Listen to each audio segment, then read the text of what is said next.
Alright folks, this is Xeric and I'm gonna do a quick summary of the Q&A dev stream that the developers did that was part of the Kickstarter. I'm gonna leave it playing here in the background, muted of course, and it's about 2 hours. I'll link it in the description if you want to watch the full thing yourself. I'm just gonna go over a lot of the stuff they talked about. I have a crap ton of notes and I'm hoping I can deliver most of that information to you in a much shorter time than 2 hours, which they did of course. But if you want to look at any of this stuff in greater detail, feel free to go check out their live streams. I'm going to present it in pretty much the order it was delivered. I'm not going over every single thing that they talked about, but the fair majority of it. So let's go ahead and get started. Oh yes, I do have a pretty bad cough, so there will be a bunch of jump cuts here and there. And also, they did a text Q&A too that has extra information that wasn't relayed in these videos. And I'll make a video about that as well. So, let's go ahead and get started. Genesis will have lots of rival stuff included. They went on obviously for a little bit more, but that's the basic summary of what they got. So Genesis is... oh boy, that was one heck of a coughing fit. So Genesis is only a couple of days from now. It is currently February 10th where I'm recording this, and Genesis is going to be running from February 12th to around February 18th or something like that, so expect a bunch of Rivals 2 stuff there at Genesis. Alright, so next they go over a little bit of the beta stuff. They said that spring is around their target for the beta for the backers to initially start. It will be weekends at first, and that's what they said, weekends at first, meaning maybe there'll be more than weekends later on. This, then they're going to gain feedback from that, and then they'll mess around with the game based on the feedback that they received, and around a month later, they'll do it all over again. So it's really important that you guys give them their feedback. If you're going to be joining in on this, and there's something that you have an issue with this game, they didn't say this, but this is... me inferring this based on what they said. If they're going to be adjusting the game based on feedback, obviously they're going to do it based on things that they find and stuff on their own as well. But if they are going to accept feedback and make adjustments based on that, then be sure to send them your feedback. If there's something that you find to be abrasive, maybe it needs a little sanding, you know what I mean? Or something that you would like them to add, something you would like them to change, or some kind of bugs that you're experiencing, definitely bugs. I would say make sure to send them the feedback. That's going to be pretty important for them, I'm betting. I'm inferring that now. I'm inferring that based on what they said. They did not say that directly, but yeah. Be sure to send them that feedback during that. They also said it will start with backers first, but they'll slowly widen who can get in. That's basically what they said there with that. So that, in my opinion, it seems like what that means is for people who back the game to be guaranteed to get into beta access, we're going to be the first people in. Then I bet you they're going to widen it so that all backers can get in eventually. And then eventually they're going to widen it so that people who aren't backers can get in. And if they need to, if they need more feedback, if they need more testing, I'm guessing that is how they're going to end up doing this game's beta. Obviously not right away. This is going to be over several months of them testing and getting the game ready. That's a very maybe. That's me inferring that based on what they said. Okay, so the next thing they talked about is some servers for people other than North America. So at the start of the first beta, it's going to basically probably be mostly just North American servers. But that doesn't mean that they don't want the Europeans or people from Brazil or wherever you back the game from to be able to actually test it. You should test it even if it's only North American servers, because they said they're going to be monitoring that. So if they have a massive pool of people coming in from Brazil versus the Britain or something, then they're probably going to try to spool up a server over there first, apparently, because that's speculation. But their words specifically, not word for word, but it says, yeah, they said, but they might be able to spin up other servers other than North America for the test, depending on how everything goes. They would like to get as many regions as they can to have servers during the test. They also want to see where people are trying to connect from. So that, obviously, the speculation part of it is that if they're monitoring where people are connecting from, if you guys have a large amount of people from your area connecting to their servers and trying to play, you're probably going to have priority in your server being spooled up over there if they can get one when they do start doing more than just North American servers. So if you're not from North America and you back the game and you want to play it, but you're like, oh man, the servers might be laggy, don't, just do it anyways. Do it anyways so they can get that data. That's going to be important to them. Of course, keep in mind that your experience might not be as strong because there's not a server in your area. So, you know, if you're a little bit more laggy or something like that, that is likely to happen. The next thing they went over is the story mode. So the story mode tier was not reached. As you can see here, it was a pretty late tier, but they didn't quite get to that. So, first they actually mentioned that the story mode in Rivals 2 is going to be inspired by Subspace Emissary from Smash Bros. But because the story mode stretch goal was not reached, they've shifted around their money and their team members to prioritize what they know they want to have ready for launch. So story mode is still coming, but it's very, very, very likely it won't be a launch feature anymore, because they've even unfortunately had to lay off people that they specifically already had working on story mode so that they can shift those funds around to hire more people to focus on the things that they know they can get ready for launch, as long as they, you know, throw money and bodies at it. Obviously, I'm using my own words. That's not how they said it, but you know, that is all very unfortunate that they had to lose team members in order to do that. But they said that as soon as they get that done, that they're going to try to hire back people and focus on getting that kind of stuff done. So story mode is eventually coming. It is inspired by Subspace Emissary, but and they've already have some work put into it, but it's something they had to wind down on so that they can really focus on getting as many features as they possibly can ready for launch, because that unfortunately won't be one of the features that they can have ready at launch. The next one is a question that has always been, that is constantly asked, and they've answered this question quite a few times. They didn't say this, obviously. It's just I've been following them and I've seen them have to answer this question a whole bunch of times. And that's, is Rivals 2 workshop? Is Rivals 2 going to have a workshop? And yes. Yes, it will. And I'm not just taking what I've heard from this stream. Oh, yeah, let's go back to this. I'm not just taking what I've heard from this stream here about the Rivals 2 workshop. I'm going off of memory, so I could be slightly wrong here on a few things. But there's been some other dev streams that I've watched a long time ago where they went over this. And one of the things they said is that, yeah, it's for sure coming, but don't expect it until around the same time frame as the workshop showed up for the first game, because the workshop wasn't released with the first game. It's something that showed up a few years later. And they also said that when this is foggy memory here possibly, but I'm pretty sure it might have even been Dan who said this. They said that when they're building the characters in the game, the way they have the characters set up, they have them theoretically set up in a way that'll make it easier for modders to mess with them, to mod the game and to make characters and things like that. They have the files organized in a certain way or something like that. Now, obviously, that doesn't mean it's going to be easier to make the characters than it is in Rivals, the first Rivals game, because there's no way, right? Obviously, it's a 3D game. It's going to be a lot more complex to make 3D models and whatnot. So, yeah, but it is coming, guys. Workshop is coming. It is something that they find that they think is very important to the game. It's just, obviously, it's something that requires a lot of work, and it's not going to be in the game until much later after the game's launch.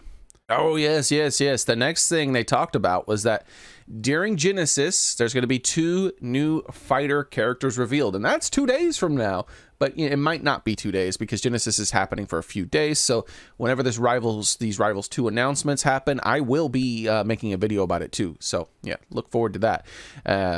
But yeah, wow. Yeah, only a few days from now, Genesis is starting, and there's going to be 2 new fire characters revealed. And they kind of jokingly, with a little smirks on their face, said that we might be surprised, because they said everyone seems to have an idea of who the characters will be, but maybe we'll be surprised. I don't know about that. I think I'm pretty darn sure who those characters are. I think I know who all the remaining 4 characters are. But yeah, they had smirks on their faces, so they're either trolling us. They're trolling us either way somehow. But Yeah, they said we could be wrong. And then I believe it was Dan said that he joked about, yeah, one of them is, you know, it could be Kingwin, obviously. And he's a fire character because he got burned so hard in the first game. So they'll have a fire penguin. Obviously a joke.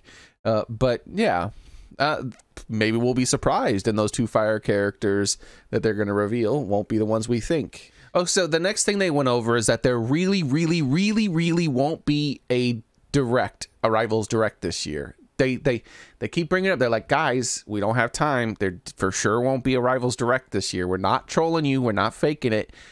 Are they really trolling? You know, they could be trolling us still.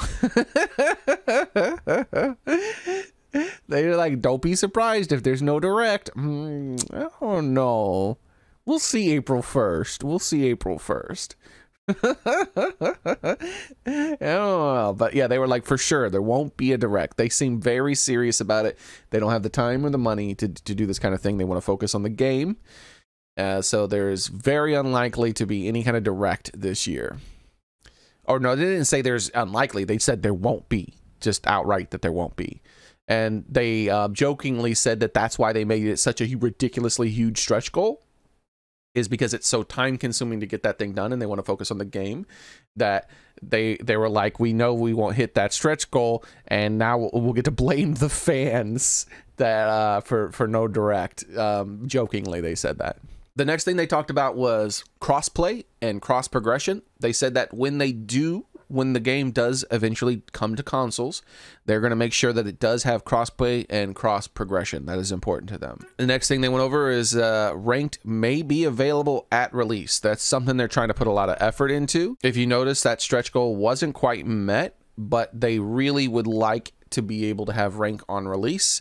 So there's still a chance that we might have ranked on release. This is something that they're really pushing for, but it's not, unfortunately, it's not guaranteed to be there at launch, but they really want it to be. So possibly look forward to that. So the next question that they went over is that they're not planning to have direct transfer for skins from Rivals 1 to Rivals 2. Meaning that, like, if you unlock the skin in Rivals 1, they're not planning on having like a direct transfer from 1 to 2. That the Rivals 2 skins are a bit different, with a little bit more work to them and whatnot. But that kind of thing might be possible in the future in some way. They were talking about, I can't really remember exactly how they went over that. I should have made more notes about that.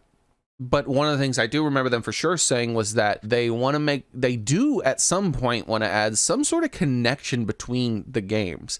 Some sort of, like, possibly like something you've earned in Rivals 1 transfers over to Rivals 2. Like, for instance, I think one of the things they mentioned was like some of the, I can't remember what they referred to the skins as, but like a sort of a prestige sort of thing that you've unlocked, possibly, that maybe that will transfer over to Rivals 2. That is something that they're looking into, basically. Another thing that they had said is, says there will be more announcements as to what features will be made available in the backer builds that are going to show up soon. And they said somewhere in late February to early March is when they're going to start possibly announcing what sort of features are going to be available in the backer builds as they get closer to finalizing the first beta. Because, like, right now, obviously, they haven't finalized what that beta will be, so they're not exactly sure what features they're going to put in. And plus, I don't think they're going to plan on throwing everything at the wall at once. They want to, like, have us testing certain things. But they did say that every new beta, there should be a few additional features in the beta so that we can, you know, give them some feedback on that as well. They also said that there will be a survey pretty soon, and it will be asking questions about how you would like your name to be displayed in the credits, as well as a few possible other things. You're probably going to receive that in your email because it's related to it's a server related to the Kickstarter, obviously. Then they talked about Tetherball. They said Tetherball will not be available on release, but they do intend to have many game modes in Rivals 2. The intent is to have a new game mode every year if they can, but it does depend on how development goes. So it's not a promise that they'll have a new game mode every year, but they would like to have a new game mode every year. And maybe eventually one of those is going to be Tetherball. But judging by the fact that they said tetherball will not be available on release, but they didn't say it won't be available, just not on release. So yeah, that's interesting. Maybe we'll have tetherball. And you can tell that for sure they haven't been working on tetherball, because then once they were going over tetherball, some of the devs started spitballing how they would make it work in a 2D versus in a 3D environment versus a 2D. And so we actually, that was one of the more interesting parts of the Q&A, is that you get to hear them throwing ideas back and forth on how they would implement that thing. And it was pretty interesting, you know, obviously a little sneak peek into how some of their round table development works, where they're trying to figure out how to make a thing work. Oh, yes. The next part was about system requirements. Woo, this scared me. This scared me. So they started going over system requirements at one point. And initially they had said, yeah, they're aiming for having the minimum requirements be pretty low, but it's too early to say what the system requirements will be right now. And that's obvious, right?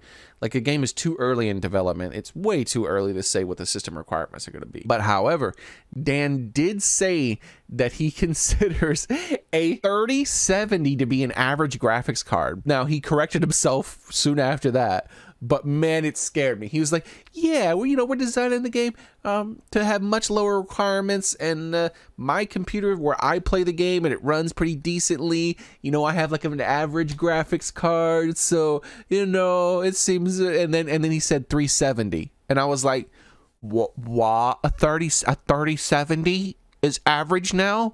Oh no, and chat lit up. Chat was saying the same thing as me. And then he was like, wait, I meant 1080. Then he corrected himself to say it was that he's running a 1080 in his computer. So that is, ooh, that's exactly what I have. I have a 1080. I'm apparently right in the average. So yeah, yeah, I can't really afford to upgrade my computer right now. So I was a little panicked. That I wouldn't be able to run the game. But it looks like that in its current build, where it's not even fully optimized yet, he is able to run it on a 1080. So yeah. So a follow-up question about that was, why is it so resource intensive? You know, they're aiming for very low, but like, you know, even a 1080 should blow like be way more than what that needs. People were asking graphically because of that. And they went into the specifics of that a little bit more, and this is specifically it's because of the rollback code. So I'm not sure if you're familiar how rollback works, but rollback is like a predictive algorithm sort of thing, where instead of just adding latency to the game so that when you press the button it takes a little bit longer for things to happen, that's like delay-based netcode. The way they do it is they just delay everything so that they can make sure to get both the inputs from both players and then have a display accurately what's happening. That's how delay-based netcode works. But rollback netcode, the way this works, and this is me talking, they actually go over in detail what this means. This is me going on what I've heard in the past. Basically, what ends up happening is that it's not, what you're able to do is you're able to accurately display what happens on the screen to both players with very little delay, so that the game feels like it's not sluggish. When you press the button, it happens. And that's apparently why, even though the game doesn't look like Crisis or whatever, that it does require a little bit of resources. And that's because rollback netcode simulates all these different variables, and then it rolls back to whatever the thing you did. I imagine that there's also some predictive algorithm in there where it considers this to be the most likely action. Okay, the next thing they went over is that leverless controllers are planned to be fully supported. Leverless controllers did seem to work under the game's current build, but they plan to get someone in specifically who can test more leverless stuff. They also plan on having the game set up in a way so that the keyboard functions essentially the same way as a leverless controller would. So, and also they're trying to make sure that they have multi-keyboard support, so more than one player can be on a machine and use more than one keyboard. Then they talked about how Crag can still wall jump after a canceled up special. So someone was basically asking them about wall jumps after up special. And the reason they're not implemented in the game is because now you can ledge grab. But Crag can technically still wall jump after he up specials as long as he cancels the up special. And Dan was saying that maybe that opens the door for some other characters to maybe have some unique instances in which they can wall jump after an up special, like maybe an angle down up special or something. But not all of the development team was keen on that. So that's very much a maybe that sort of thing will be seen. But at the moment, the only thing that is in the game like that at the moment is Crag being able to wall jump after he cancels his up special. The next thing they talked about is that there's no current plans for Aether stages to return at the moment. But if or when they do make them, they want to make sure that they're good and that they're interesting, that the Aether stages like have interesting concepts and whatnot to them. But that's not currently something that they have on the roadmap right now. Next, they went over launch price. The game is planned to launch at $30 right now, but that launch price could change depending on if they are able to implement way more features than they currently plan on being able to have in there. So if they're able to pack in way more features than they currently plan on being able to have at launch, then we might see a small increase in that price. So, you know, if you haven't gotten in on the game yet, maybe you want to get on now, you know. I've added that last part, obviously.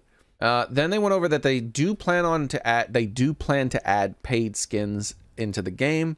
These skins, but there will also be skins that you unlock. So there will be paid skins that you pay money for, just like in the first game.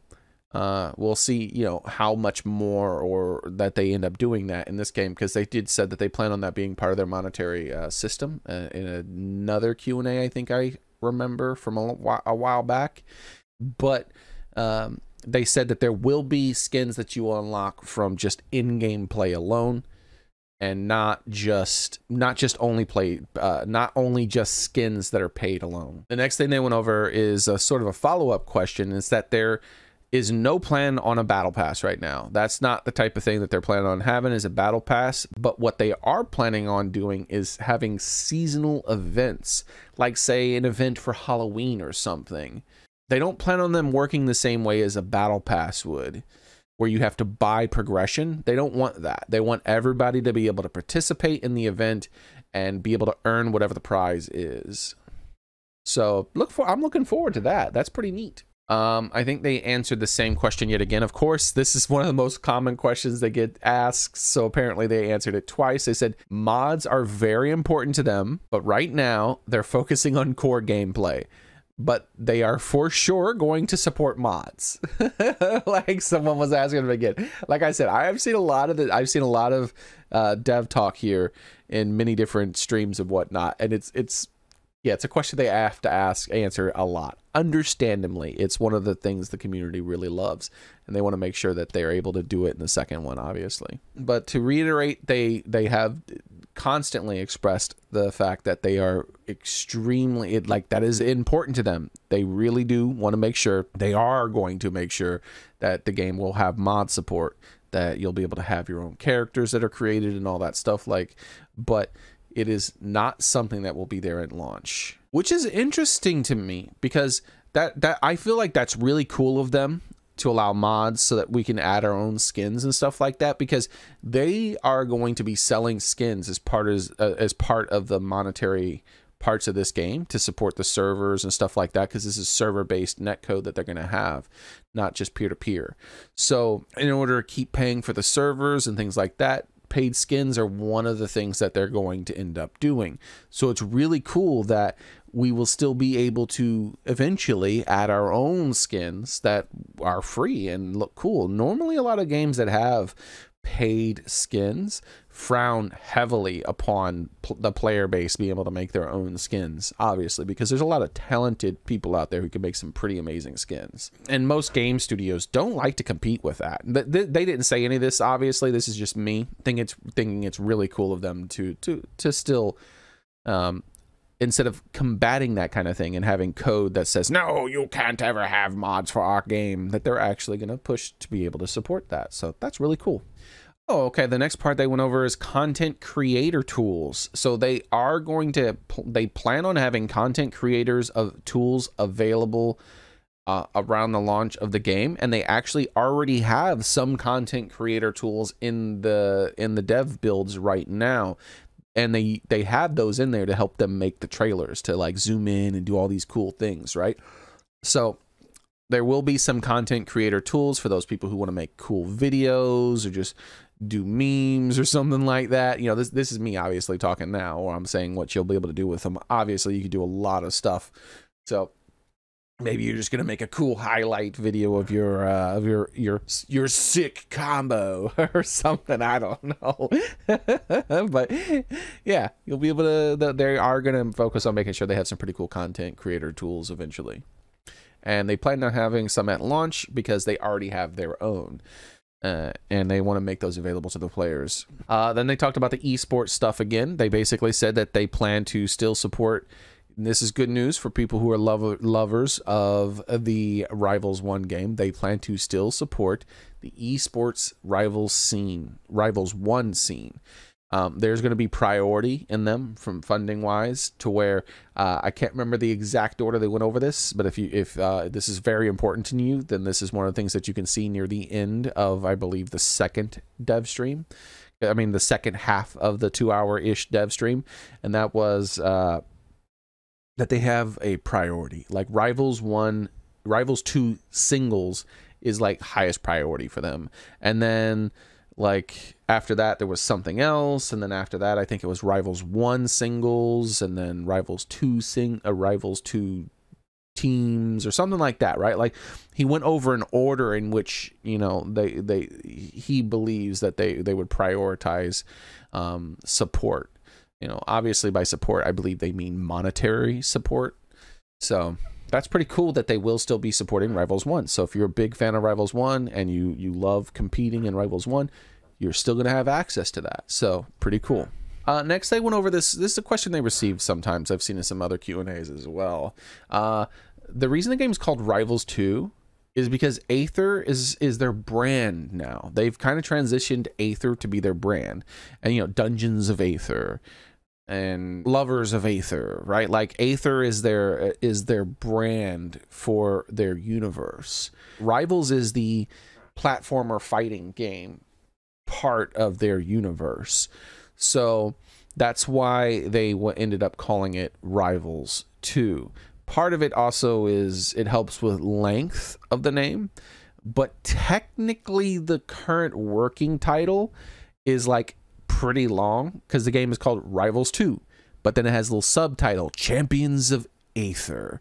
So it's still an Aether game, but because they were thinking about calling the game Champions of Aether. And they had a few other titles that they were going with as well. But yeah, so currently the game is Rivals 2, and that's what they want it to be on Steam and stuff like that. But there is sort of a subtitle to it called Rivals 2 Champions of Aether. So yeah. Next, they brought up the late backer stuff. I just always call it slacker backer because it sounds funny. They didn't refer to it as that. But next, they have the slacker backer stuff. And they said there will be a slacker backer page. Well, they didn't say that exactly. Like I said, I call it slacker backer. They're going to have a slacker backer page. And it's going to be coming at some point where it's going to mostly just support the lower tiers. They said that any kind of content that said it was exclusive to Kickstarter is just exclusive to Kickstarter. That's the way it's going to be. Even though you will be able to support the game, there will be a late sort of semi Kickstarter thing where you can back it because you just weren't able to or didn't want to at that time. You'll still be able to back the game after the fact. But you're only going to have access to some of the lower tiers where you won't get necessarily any of the fancy perks that were Kickstarter alone. And one of those perks that they talked about was the platform. One of those Kickstarter exclusive perks was your backer name being, or your backer number being displayed in the game in some way. And my theory is that it was going to be a platform, a respawn platform. You know, that little platform you stand on when you respawn in most platform fighters?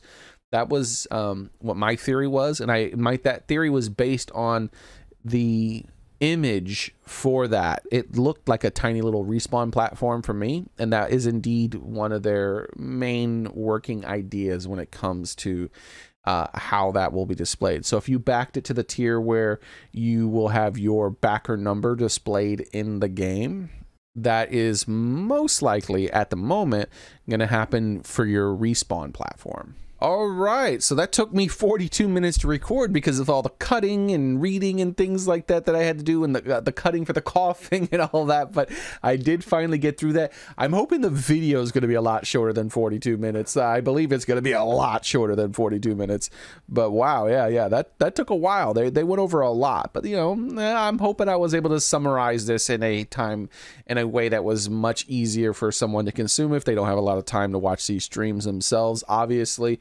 if you watch this whole thing, thank you very much. I appreciate that. And if you would like to see more, then be sure to subscribe, because I'm going to keep covering this Rivals of Aether 2 content. So yeah, I will be continuing to cover Rivals of Aether 2 news. I'm looking forward to Genesis giving us more information. That's really cool. I'm super looking forward to that. And I will be making another video, hopefully very soon, about the additional Q&A questions that was answered in text form. And then after that, maybe I'll be making that video about whatever they revealed at Genesis. So, man, thank you guys very much. I hope to see you guys the next time I stream. Wait, that's, once again, I always do that. Yeah, well, I stream every day. Same cat time, same cat channel. Today, I'm probably going to be streaming Pal World